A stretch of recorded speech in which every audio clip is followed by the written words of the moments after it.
nesta sessão de abertura do ano judicial, haveria uma questão essencial a analisar e que são precisamente as chamadas reformas estruturais. Nem são reformas, nem são estruturais.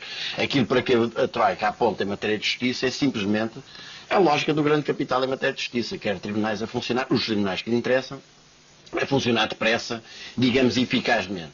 Quanto ao cidadão comum ter acesso à justiça, isso já é coisa que obviamente está completamente fora do governo da Troika. E eu chamo a atenção... Aí está então de acordo com esta alerta feita pelo senador nos Sim, com esta alerta feita por muita gente, incluindo mas feito também por mim. Por exemplo, esta ideia de formar agora 20 comarcas, eu acho até que era melhor formarem uma comarca.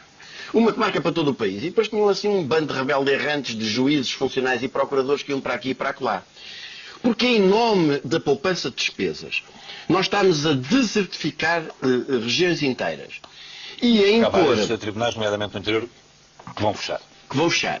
E eu julgo que essas medidas, e eu vou já dar 2 exemplos, essas medidas são, do ponto de vista, digamos, se quiser, socioeconómico, um disparate. Corresponde à mesma lógica do fecho das maternidades, dos fecho dos centros de saúde, que é o de que, em nome da racionalização dos meios, fecha-se tudo. E, portanto, qualquer dia, como ouvi hoje uma cidadã do Nordeste Transmontano estar a dizer, qualquer dia fecham tudo e fecham-nos a nós, metem aqui uma tabuleta e nós ficamos a viver como os javalis. Isto é, completamente abandonados à nossa sorte. Portanto, esta ideia, um tribunal é um polo de atração da atividade, é um polo em si mesmo dinamizador da atividade.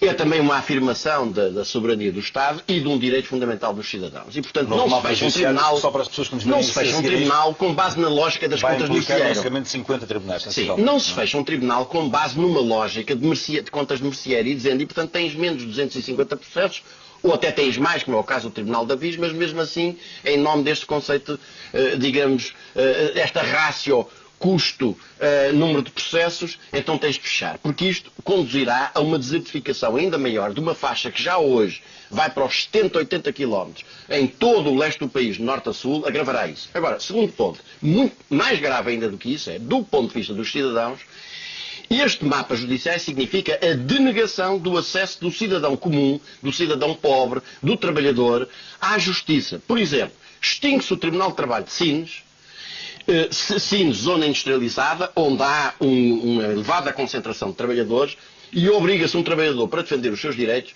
a deslocar 120 km até ao Tribunal de Trabalho de Setúbal. Na prática aumenta-se o custo da justiça para esse cidadão. Evidentemente, em muitos dos processos é a parte que tem que apresentar, não só a si própria, como apresentar as próprias testemunhas. Portanto, isto significa que para o cidadão comum, e em particular para o trabalhador, isto é impossível.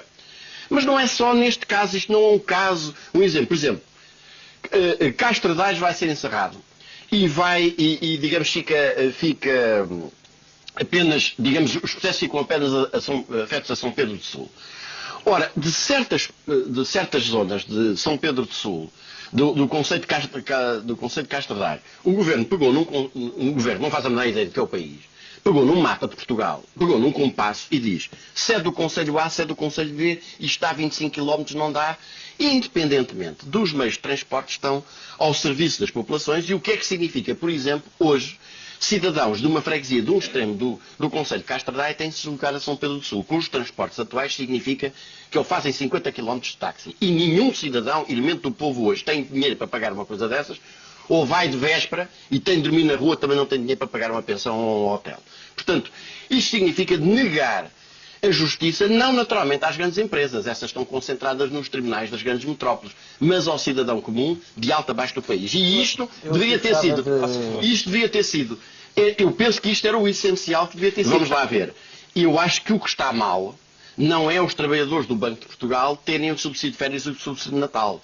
O que está mal é a expropriação, é o confisco, que significa sacrificar apenas os rendimentos do trabalho, significa apenas sacrificar dos contratos de direito público ou de direito privado com entidades públicas que o Estado e demais entidades têm, sacrificar apenas os contratos de trabalho. Volto aqui ao ponto.